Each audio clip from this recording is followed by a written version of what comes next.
Hello friends, welcome है आप सभी का आपके इस कृष्णा आर्ट्स एजुकेशन चैनल में, जो केवल और केवल बोर्ड एग्जाम की तैयारी करवाने के लिए बनी है।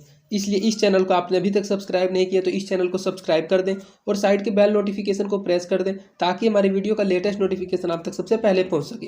और अगर आप हमारे इस यूट्यूब चैनल पर नए हैं तो आप टेलीग्राम चैनल को भी ज्वाइन कर लें। टेलीग्राम चैनल का लिंक डिस्क्रिप्शन में भी दिया हुआ है और आप टेलीग्राम एप्लीकेशन में कृष्णा आर्ट्स एजुकेशन को सर्च करके भी ज्वाइन हो सकते हैं, क्योंकि इस चैनल का जो भी स्टडी मटेरियल आपको प्रोवाइड किया जाएगा वो टेलीग्राम चैनल के माध्यम से किया जाएगा। और स्टडी मटेरियल के अलावा भी आपको टेलीग्राम चैनल पर क्विज और प्रैक्टिस करवाया जाएगा, जिससे आपको एग्जाम में बहुत ज़्यादा हेल्प मिलेगी।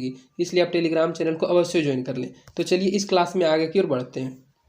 इसमें हम आपको क्लास 10th का साइंस का क्रैश कोर्स, जिस क्रैश कोर्स में 800 plus important objective question with question bank करवाने वाले हैं हम उसका पार्ट 7 अर्थात 7th क्लास को लेकर आए हैं। हमने आपको बताया कि हम इसका टोटल 20 क्लास कराएंगे, और अगर आप सिर्फ इन 20 क्लास को अटेंड कर लेते हैं और अगर आपने अभी तक साइंस में कुछ नहीं पढ़ा है तो फिर भी आप सिर्फ इन 20 क्लास को अटेंड करके साइंस के एग्जाम में ऑब्जेक्टिव क्वेश्चंस में अच्छा स्कोर कर पाइएगा, क्योंकि हम आपको इस क्रैश कोर्स में 800 प्लस इंपॉर्टेंट ऑब्जेक्टिव क्वेश्चंस करवाएंगे।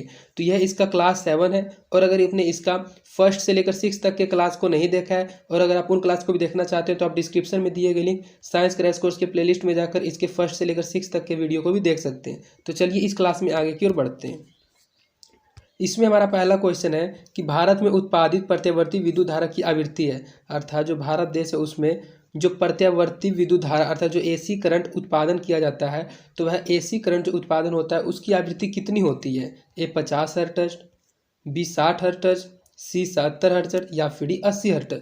तो जो भारत में प्रत्यावर्ती धारा उत्पादित होती है उसकी आवृत्ति 50 हर्ट्ज होती है। और यह क्वेश्चन बहुत ज़्यादा इंपॉर्टेंट है कि भारत में उत्पादित प्रत्याविद्युत धारा की आवृत्ति कितनी होती है, तो 50 हर्ट्ज। तो इसका सही आंसर ऑप्शन नंबर ए हो जाएगा 50 हर्ट्ज। और अगर आपको इन क्वेश्चन का आंसर पता है तो आप कमेंट सेक्शन में इन सभी क्वेश्चन का आंसर देते हुए चलिएगा। और अगर आपके लिए ये क्वेश्चन नया है, आपने इससे पहले इन क्वेश्चन को नहीं पढ़ा है, तो आप इन क्वेश्चन को अच्छे से समझते हुए और याद करते हुए चलिएगा। हमारा दूसरा क्वेश्चन है कि जब सूर्य का प्रकाश वायुमंडल से गुजरता है तो वायुमंडल के सूक्ष्म कण किस रंग के प्रकाश को अधिक प्रबलता से प्रकीर्णन करते हैं। अर्थात जो वायुमंडल है उस वायुमंडल में सूर्य का प्रकाश गुजरता है, तो जब सूर्य का प्रकाश वायुमंडल से गुजरता है तो वायु के जो सूक्ष्म कण होते हैं वे प्रकाश के किस रंग को सबसे अधिक प्रबलता से प्रकीर्णित करते हैं। ए लाल रंग को, बी नारंगी रंग को, सी हरा रंग को या फिर डी नीला रंग को। तो जो सूर्य का प्रकाश होता है वह नीला रंग को अधिक प्रकीर्णित करता है, क्योंकि नीला रंग अधिक प्रबलता से प्रकीर्णित होता है, तभी तो वायुमंडल अर्थात आसमान नीले रंग का दिखाई देता है। तो इसका सही आंसर ऑप्शन नंबर डी हो जाएगा, नीला रंग को।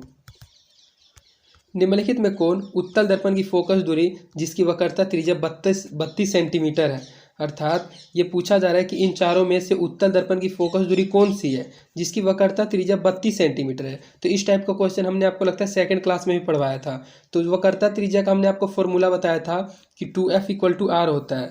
तो अगर आप f निकालेंगे तो r/2 हो जाएगा, और यहाँ r दिया गया है 32 सेंटीमीटर। तो जब r को आप 32 से डिवाइड कीजिएगा 32/2, तो जब 32 अपन डिवाइड कीजिएगा तो 16 आ जाएगा। और हमने आपको बताया था कि उत्तल दर्पण की फोकस दूरी हमेशा धनात्मक होती है और अवतल दर्पण की फोकस दूरी हमेशा ऋणात्मक होती है। तो ऋणात्मक वाला आंसर तो बिल्कुल ही गलत हो जाएगा। इसका जो आंसर होगा पॉजिटिव आंसर होगा। तो पॉजिटिव आंसर अगर आप 32 को से डिवाइड कीजिएगा तो 16 आ जाएगा। तो इसका सही आंसर ऑप्शन नंबर सी हो जाएगा, 16 सेंटीमीटर। अगर यहाँ 32 के अलावा कोई अन्य अंक भी होता और अगर आप इस क्वेश्चन को जानते हैं 2f = r, तो आप 100% उस क्वेश्चन का भी सोल्यूशन कर पाएंगे। तो इस क्वेश्चन के अनुसार इसका सही आंसर ऑप्शन नंबर सी हो जाएगा, +16 सेंटीमीटर। यदि किसी बिंब का प्रतिबिंब का आवर्धन ऋणात्मक है तो उस प्रतिबिंब की प्रकृति क्या होगी। अर्थात कोई वस्तु है, बिंब मीन्स होता है वस्तु, और अगर किसी वस्तु का जो प्रतिबिंब है, जो इमेज है, उसका आवर्धन ऋणात्मक है तो आवर्धन ऋणात्मक होने से उसकी प्रतिबिंब का नेचर पर क्या असर पड़ेगा। वह वास्तविक और उल्टा होगी, वास्तविक और सीधा होगी, आभासी और सीधा होगी, या फिर डी आभासी और उल्टा होगी। तो जिस बिंब का, जिस वस्तु का प्रतिबिंब का आवर्धन ऋणात्मक होता है उसकी जो प्रकृति होती है वह वास्तविक और उल्टा होती है। तो इसका सही आंसर ऑप्शन नंबर ए हो जाएगा, वास्तविक और उल्टा। और अगर यहाँ जो बिंब का प्रतिबिंब का आवर्धन धनात्मक हो तो धनात्मक में आंसर हो जाता है काल्पनिक और सीधा। तो आपको ध्यान में रखना है कि अगर ऋणात्मक हो तो वास्तविक और उल्टा, और अगर धनात्मक हो तो काल्पनिक और सीधा। तो इसका सही आंसर ऑप्शन नंबर ए हो जाएगा, वास्तविक और उल्टा। गोलीय दर्पण के परावर्तक पृष्ठ पर वृत्ताकार सीमा रेखा का व्यास कहलाता है। जो गोलीय दर्पण की परावर्तक पृष्ठ होती है उस परावर्तक पृष्ठ पर एक वृत्ताकार सीमा रेखा का व्यास होता है, तो वह व्यास क्या कहलाता है। ए मुख्य फोकस कहलाता है, बी वक्रता त्रिज्या, सी प्रधान अक्ष या फिर डी गोलीय दर्पण का द्वारक। तो गोलीय दर्पण के जो परावर्तक पृष्ठ होते हैं उस परावर्तक पृष्ठ पर वृत्ताकार सीमा रेखा का एक व्यास होता है, वह व्यास गोलीय दर्पण का द्वारक कहलाता है। तो इसका सही आंसर ऑप्शन नंबर डी हो जाएगा, गोलीय दर्पण का द्वारक। नेत्र में प्रवेश करने वाली प्रकाश किरणों का अधिकांश अपवर्तन होता है, अर्थात जो नेत्र में प्रवेश करने वाली किरणें होती हैं उन प्रकाश किरणों का सबसे अधिक अपवर्तन हमारे नेत्र के किस भाग पर होता है? ए नेत्रोद के अंतर्पृष्ठ पर, बी अभिनेत्र के अंतर्पृष्ठ पर, सी कोर्निया के बाहरी पृष्ठ पर, या फिर डी इनमें से कहीं भी नहीं। तो नेत्र में प्रवेश करने वाली प्रकाश किरणों का अधिकांश अपवर्तन इन तीनों जगह में से कहीं भी नहीं होती है। तो इसका सही आंसर ऑप्शन नंबर डी हो जाएगा, इनमें से किसी जगह पर भी नहीं। नरौरा नाभिकीय विद्युत संयंत्र किस राज्य में स्थित है? यह एक विद्युत संयंत्र का नाम है नरौरा नाभिकीय विद्युत संयंत्र। तो यह जो विद्युत संयंत्र है यह भारत के किस राज्य में स्थित है? ए राजस्थान में, बी महाराष्ट्र में, सी उत्तर प्रदेश में, या फिर डी गुजरात में। तो नरौरा नाभिकीय विद्युत संयंत्र भारत के उत्तर प्रदेश राज्य में स्थित है। तो इसका सही आंसर ऑप्शन नंबर सी हो जाएगा, उत्तर प्रदेश। निम्नलिखित में कौन सा बुझा हुआ चूना है? ये चार अनुसूत्र दिया गया और पूछा जा रहा है कि इनमें से बुझा हुआ चूना का अनुसूत्र क्या है? ए CaO, बी CaOH का होल 2, सी Ca3, या फिर डी Ca। तो जो निम्नलिखित में से बुझा हुआ चूना होता है, बुझा हुआ चूना का अनुसूत्र होता है CaCO3। तो इसका सही आंसर ऑप्शन नंबर सी हो जाएगा, बुझा हुआ चूना है CaCO3। Zn plus CuSO4 equal to ZnSO4 plus Cu, यह एक समीकरण में पूछा जा रहा है कि इस समीकरण में रासायनिक अभिक्रिया किस प्रकार की है? ए संयोजन अभिक्रिया है, बी विस्थापन अभिक्रिया है, सी द्विविस्थापन अभिक्रिया, या फिर डी वियोजन अभिक्रिया है। तो इसमें देखिए जो Cu है, जिंक और Cu, तो ये जो कॉपर है ये कॉपर बाहर निकल जाता है, अर्थात वह विस्थापित हो जाती है। तो उसका विस्थापित होने का कारण से यह जो अभिक्रिया हो जाएगी वह विस्थापन अभिक्रिया हो जाएगी। तो इसका सही आंसर ऑप्शन नंबर बी हो जाएगा, विस्थापन अभिक्रिया। Zn plus CuSO4 equal to ZnSO4 plus Cu, यह रासायनिक अभिक्रिया एक विस्थापन अभिक्रिया है। बेंजीन का अनुभार कितना होता है? जो बेंजीन होता है उस बेंजीन का अनुभार कितना होता है? ए 72, बी 80, सी 60, या फिर डी 90।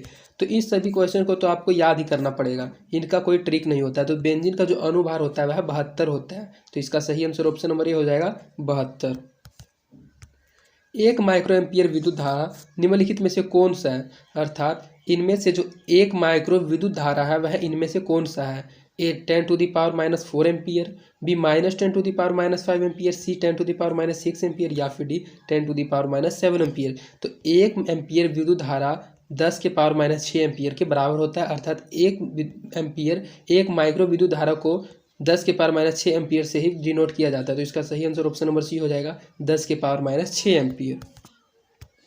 किसी क्षण चुंबक के अंदर चुंबकीय क्षेत्र रेखाओं की दिशा क्या होती है? अर्थात कोई क्षण चुंबक है और उस क्षण चुंबक के अंदर जो चुंबकीय क्षेत्र रेखाओं की दिशा होगी वह किस ओर होगी? उत्तर ध्रुव से दक्षिण ध्रुव की ओर होगी, दक्षिण ध्रुव से उत्तर ध्रुव, उत्तर ध्रुव से पश्चिमी ध्रुव, या फिर दक्षिणी ध्रुव से पश्चिमी ध्रुव की ओर।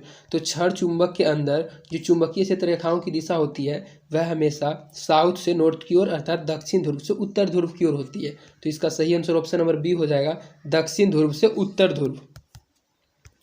घरेलू विद्युत परिपथ में उदासीन तार का रंग होता है, अर्थात जो हमारा घरेलू विद्युत परिपथ होता है, घरेलू इलेक्ट्रिक सर्किट होता है, उसमें जो उदासीन तार का रंग होता है वह रंग क्या होता है? ए लाल रंग का उदासीन तार होता है, बी हरा रंग का, सी काला रंग का, या फिर डी पीला रंग का। तो आपने घरों में देखा होगा कि हमारे घरों में जो विद्युत परिपथ होता है उसमें उदासीन रंग के तार होता है जो वह काला रंग का होता है। तो इसका सही आंसर ऑप्शन नंबर सी हो जाएगा, काले रंग का। किस युक्ति में विभक्ति वलय दिक् परिवर्तन का कार्य करता है? अर्थात ये 4 प्रकार की युक्ति है, इनमें पूछा जा रहा है कि इनमें से ऐसा कौन सा युक्ति है जिसमें विभक्ति वलय दिक् परिवर्तन कार्य करता है? ए विद्युत जनित्र में, बी विद्युत मोटर में, सी गैल्वेनोमीटर में, या फिर डी वोल्ट मीटर में। तो किस युक्ति में विभक्ति वलय दिक् परिवर्तन अर्थात घूमने का परिवर्तन जो होता है वह किस युक्ति में कार्य करता है? तो विद्युत मोटर में वह कार्य करता है। तो इसका सही आंसर ऑप्शन नंबर बी हो जाएगा, विद्युत मोटर में। जल विद्युत संयंत्र किस ऊर्जा को विद्युत ऊर्जा में रूपांतरित करता है? अर्थात जो जल विद्युत संयंत्र लगाया जाता है वह जल विद्युत संयंत्र किस ऊर्जा को विद्युत ऊर्जा में रूपांतरित कर देता है? ए तापीय ऊर्जा को, बी नाभिकीय ऊर्जा को, सी सौर ऊर्जा को, या फिर स्थितिज ऊर्जा को। तो जल विद्युत संयंत्र स्थितिज ऊर्जा को विद्युत ऊर्जा में रूपांतरित करने का काम करता है। तो इसका सही आंसर ऑप्शन नंबर डी हो जाएगा, स्थितिज ऊर्जा को। जैव यहाँ जैब होना चाहिए था। जब मैग्नीशियम फीता को जलाया जाता है तो उत्पन्न आग की लो होती है, यहाँ जब होना चाहिए था कि जब मैग्नीशियम का जो फीता होता है उस फीता को जलाया जाता है तो उससे उत्पन्न जो आग होती है उस आग की लो किस रंग की होती है? ए पीली रंग की, बी नीली रंग की, सी चमकीला उजला रंग की, या फिर डी लाल रंग की। तो पीली, नीली और लाल रंग की, ये तो आप किसी चीज़ को भी जलाइएगा तो उसमें उत्पन्न आग की लो हो जाएगी। लेकिन मैग्नीशियम का फीता एक ऐसा चीज़ होता है जिसको अगर आप जलाइएगा तो उससे उत्पन्न आग की जो लो होगी वह चमकीला उजला होगी। तो इसका सही आंसर ऑप्शन नंबर सी हो जाएगा, चमकीला उजला। एक जांच प्रश्नावली में लिए गए विलियन में एक लोटे की कीट को डुबाया गया, अर्थात एक जांच प्रश्नावली है और उसमें एक विलियन है, उस विलियन में एक लोटे की कीट को डुबाया जाता है। आधे घंटे के बाद यह देखा गया कि जो विलियन का रंग है वह परिवर्तित हो चुका है। तो उस जांच प्रश्नावली में विलियन था, अर्थात जो है जांच प्रश्नावली था, एक्सपेरिमेंट प्रश्नावली था, उसमें ऐसा कौन सा विलियन था कि उसमें आप लोटे की कीट को डुबाते हैं तो आधे घंटा बाद उस विलियन का ही रंग परिवर्तित हो जाता है। ए ZnSO4 विलियन था, बी CuSO4 था, सी FeSO4 था, या फिर डी Al2SO4 का होल 3 था। तो उसमें जो विलियन होगा वह CuSO4 होगा, क्योंकि CuSO4 एक ऐसा विलियन है अगर आप उसमें लोटे की कीट को डुबाते हैं तो उसका कलर चेंज हो जाता है। तो इसका सही आंसर ऑप्शन नंबर बी हो जाएगा, CuSO4। निम्नलिखित में कौन से यंत्र का उपयोग रक्त दाब मापने में किया जाता है? यह एक जीव विज्ञान का क्वेश्चन है और पूछा जा रहा है कि इनमें से ऐसा कौन सा यंत्र है जो यंत्र रक्त दाब को मापने का कार्य करता है, अर्थात ब्लड प्रेशर को मापता है, बीपी हाई है लो है इस चीज़ को मापता है। ए बैरोमीटर, बी मैनोमीटर, सी स्फेगनो, या फिर डी इनमें से कोई भी नहीं। तो वह जो यंत्र होता है बीपी मापने वाला उसका सही नाम होता है स्फेगनो। तो इसका सही आंसर ऑप्शन नंबर सी हो जाएगा, स्फेगनो। स्फेगनो एक ऐसा यंत्र होता है जिसका उपयोग रक्त दाब मापने में किया जाता है। तो इसका सही आंसर ऑप्शन नंबर सी हो जाएगा, स्फेगनो। रक्त का कौन से अवयव घायल स्थान से रक्तस्राव के मार्ग को रक्त का थक्का बनाकर अवरुद्ध करता है, अर्थात रक्त का ऐसा कौन सा अवयव होता है जो कि घायल स्थान से, जब हमारा कोई स्थान शरीर का घायल हो जाता है तो जब उससे रक्त निकलने लग जाता है तो उस रक्त के स्राव के मार्ग को रक्त का थक्का बनाकर उस रक्त को अवरुद्ध कर देता है। तो वह हमारे रक्त का कौन सा अवयव होता है? ए लाल रक्त कोशिकाएं होती है, रेड ब्लड सेल्स, बी श्वेत रक्त कोशिकाएं होती है अर्थात व्हाइट ब्लड सेल्स, सी प्लेटलेट्स होती है, या फिर डी रसिका होती है। तो हमारे इस रक्त का एक ऐसा अवयव होता है व्हाइट ब्लड सेल्स जो कि रक्त के थक्का को बनाकर रक्त के मार्ग को अवरुद्ध करता है। तो इसका सही आंसर ऑप्शन नंबर बी हो जाएगा, श्वेत रक्त कोशिकाएं अर्थात व्हाइट ब्लड सेल्स। अक्टू ग्रंथि को थायरोक्सिन हार्मोन बनाने के लिए क्या आवश्यक है, अर्थात जो अक्टू ग्रंथि है अगर उससे थायरोक्सिन हार्मोन बनाना है तो उससे थायरोक्सिन हार्मोन बनाने के लिए किस चीज़ की आवश्यकता है? ए सोडियम की, बी क्लोरीन की, सी फॉस्फोरस की, या फिर डी इनमें से सभी की। तो अगर आप अक्टू ग्रंथि से थायरोक्सिन हार्मोन को बनाना चाहते हैं तो आपको सोडियम, क्लोरीन तथा फॉस्फोरस इन तीनों चीज़ की आवश्यकता पड़ेगी। तो इसका सही आंसर ऑप्शन नंबर डी हो जाएगा, इनमें से सभी। मस्तिष्क का कौन सा भाग शरीर की स्थिति तथा संतुलन का अनुरक्षण करता है, अर्थात हमारे दिमाग का ऐसा कौन सा भाग है जो कि शरीर की स्थिति तथा संतुलन को कंट्रोल करती है अर्थात अनुरक्षण करती है? ए अग्र मस्तिष्क, बी मध्य मस्तिष्क, सी अनुमस्तिष्क, या फिर डी इनमें से सभी। तो हमारे शरीर का अनुमस्तिष्क एक ऐसा भाग है जो कि शरीर के संतुलन का अनुरक्षण करती है। तो इसका सही आंसर ऑप्शन नंबर सी हो जाएगा, अनुमस्तिष्क। पादप हार्मोन साइटोकाइनिन सहायक है। यह जो साइटोकाइनिन है यह एक हार्मोन का नाम है और यह हार्मोन पेड़ पौधों में पाया जाता है। तो पूछा जा रहा है कि यह पेड़ पौधों का जो हार्मोन है पादप हार्मोन, यह साइटोकाइनिन किस चीज़ के लिए सहायक होता है? ए पररोग के अग्रभाग की लंबाई में वृद्धि के लिए, बी तने की वृद्धि के लिए, सी पादप का प्रकाश की ओर मुड़ने के लिए, या फिर इनमें से सभी। तो जो साइटोकाइनिन हार्मोन होता है यह इन सभी कार्यों के लिए सहायक है, अर्थात पररोग के अग्रभाग की लंबाई में वृद्धि के लिए भी, तने की वृद्धि के लिए और पादप का प्रकाश की ओर मुड़ने के लिए भी। तो इसका सही आंसर ऑप्शन नंबर डी हो जाएगा, इनमें से सभी। और यह साइटोकाइनिन हार्मोन हर एक पौधे में पाया जाता है और इसी हार्मोन की मदद से उनकी तरह वृद्धि कर पाती है, उनकी लंबाई में वृद्धि होती है और वे प्रकाश की ओर मुड़ पाते हैं। तो इसका सही आंसर ऑप्शन नंबर डी हो जाएगा, इनमें से सभी। कोई विलयन नीले लिटमस पत्र को लाल कर देता है तो उसका पीएच संभवतः होगा, अर्थात कोई विलयन है और अगर आप उसमें नीले लिटमस पत्र को डुबाते हैं तो वह नीले लिटमस पत्र को लाल रंग में परिवर्तित कर देता है। तो उसका पीएच मान कितना होगा? ए 5 होगा, बी 7 होगा, सी 8 होगा, या फिर डी 10 होगा। तो जब उसका पीएच मान 7 से कम होगा तभी वह नीले को लाल में परिवर्तित कर सकता है। तो 7 से कम 5 ही होता है, 5 ही इस ऑप्शन में। तो इसका सही आंसर ऑप्शन नंबर ए हो जाएगा, 5।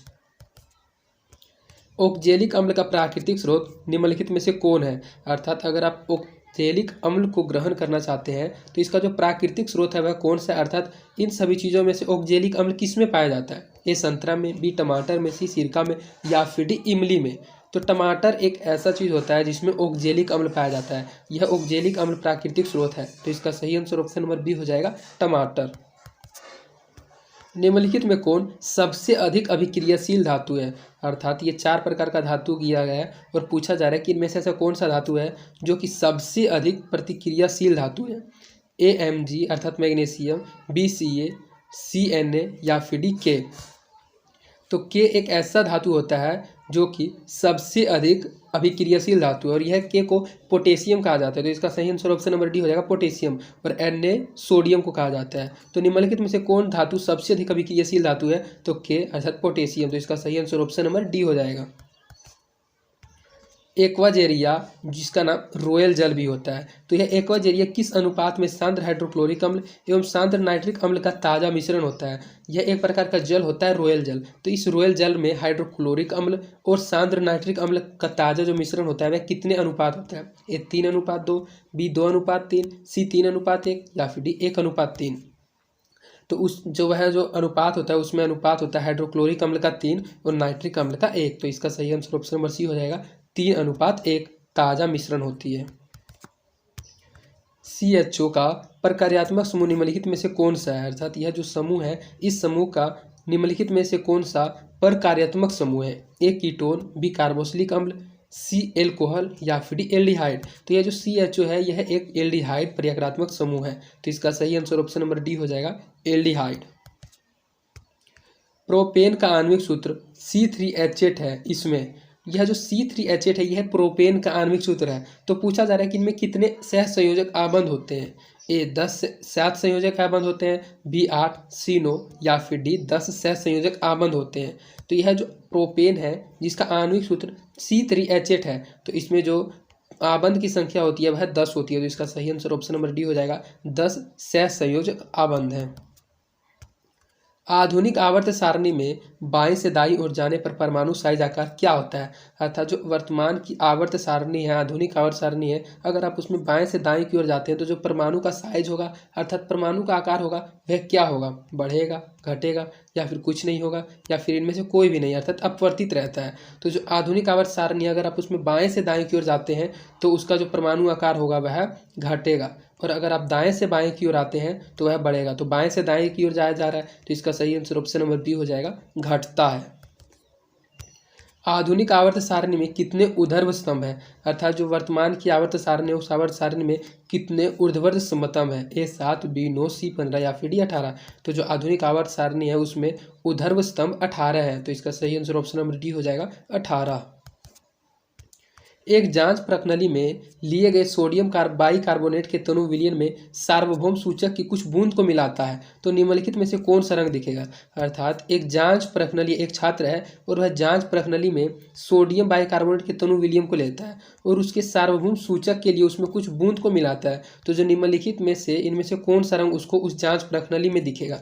ए नीला रंग, बी हरा रंग, सी नारंगी रंग या फिर डी पीला रंग। तो अगर उसने सोडियम बाइकार्बोनेट के तनु विलयन को लिया है तो उसको नीला रंग दिखेगा, तो इसका सही आंसर ऑप्शन नंबर ए हो जाएगा, नीला रंग।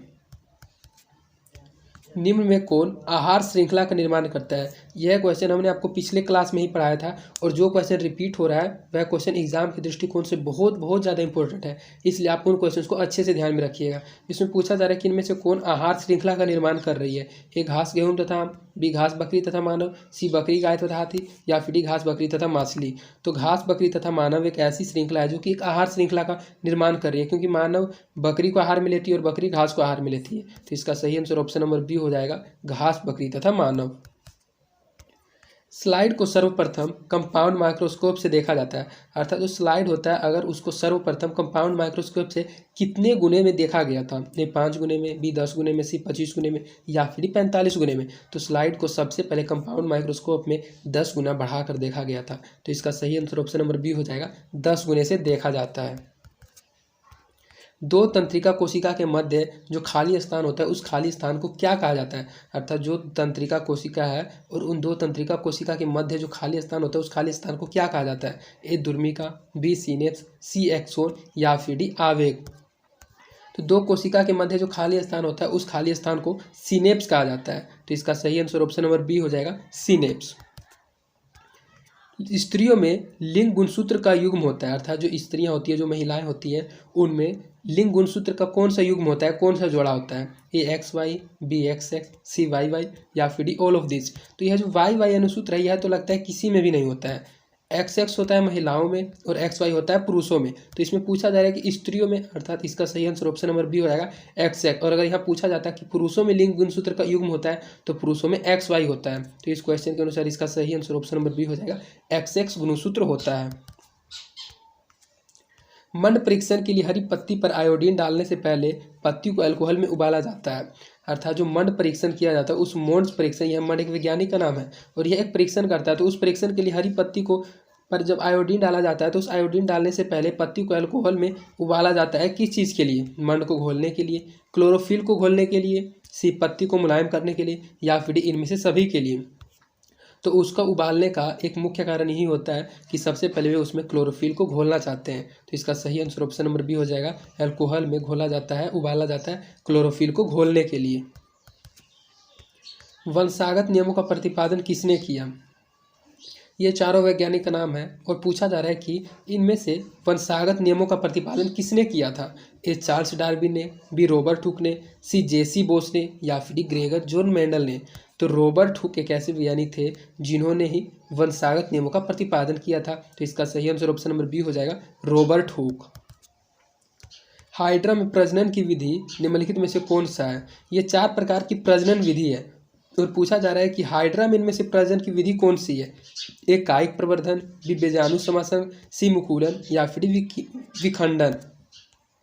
तो मुकुलन एक ऐसी प्रजनन विधि है जो कि हाइड्रा में भी होती है और ईस्ट में भी होती है। और यह क्वेश्चन बहुत ज़्यादा इंपॉर्टेंट है जो घुमा घुमा के भी पूछा जाता है कि मुकुलन किस प्रकार में जनन की विधि है? तो हाइड्रा में है और ईस्ट में भी है। तो इसका सही आंसर ऑप्शन नंबर सी हो जाएगा, मुकुलन प्रजनन की एक ऐसी विधि है जो कि हाइड्रा और ईस्ट दोनों में होती है।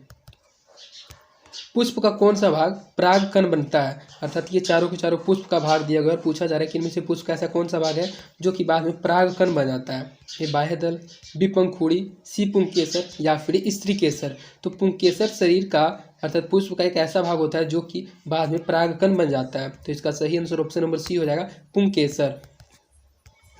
निम्न में कौन मानव में मादा जनन तंत्र का भाग नहीं है? अर्थात ये 4 प्रकार का मानव मादा का जनन तंत्र का भाग दिया गया और पूछा जा रहा है कि इनमें से ऐसा कौन सा भाग है जो कि एक मानव जनन तंत्र का भाग नहीं है? ए अंडाशय, बी गर्भाशय, सी शुक्रवाहिका या फिर डी डिंब वाहिनी। तो डिंब वाहिनी, गर्भाशय और अंडाशय ये तो तीनों की तीनों मानव में मादा जनन तंत्र का भाग है, लेकिन शुक्रवाहिका एक ऐसा भाग है जो कि मानव में मादा में नहीं, स्त्रियों में नहीं बल्कि पुरुषों में पाया जाता है। तो यहाँ नहीं पूछा जा रहा है। तो इसका सही आंसर ऑप्शन नंबर सी हो जाएगा, शुक्रवाहिका एक ऐसा भाग है जो कि पुरुषों में पाया जाता है, पुरुषों में जनन तंत्र का भाग होता है। तो इसका सही आंसर ऑप्शन नंबर सी हो जाएगा, शुक्रवाहिका। तो इस प्रकार आपका इस वीडियो में 40 ऑब्जेक्टिव क्वेश्चंस कंप्लीट करा दिया गया है और यह हमारे 20 क्लास में से क्रैश कोर्स का 7वां क्लास था। और इस 7 क्लास के अंतर्गत आपको पता चल गया होगा कि आप कितने क्वेश्चंस को याद किए हुए हैं। और अगर आप सिर्फ इन 20 क्लास को अटेंड कर लेते हैं तो आप 100% एग्जाम में अच्छा स्कोर कर पाइएगा। और अगर आपको हमारी वीडियोस पसंद आती है तो आप अपने दोस्तों के बीच इन वीडियोस को जरूर शेयर करें और आप हमारे वीडियोस को लाइक भी जरूर करें, इससे हमारा मोटिवेशन बना हुआ रहता है। तो आज के लिए इतना ही, धन्यवाद। मिलते हैं आपसे नेक्स्ट वीडियो।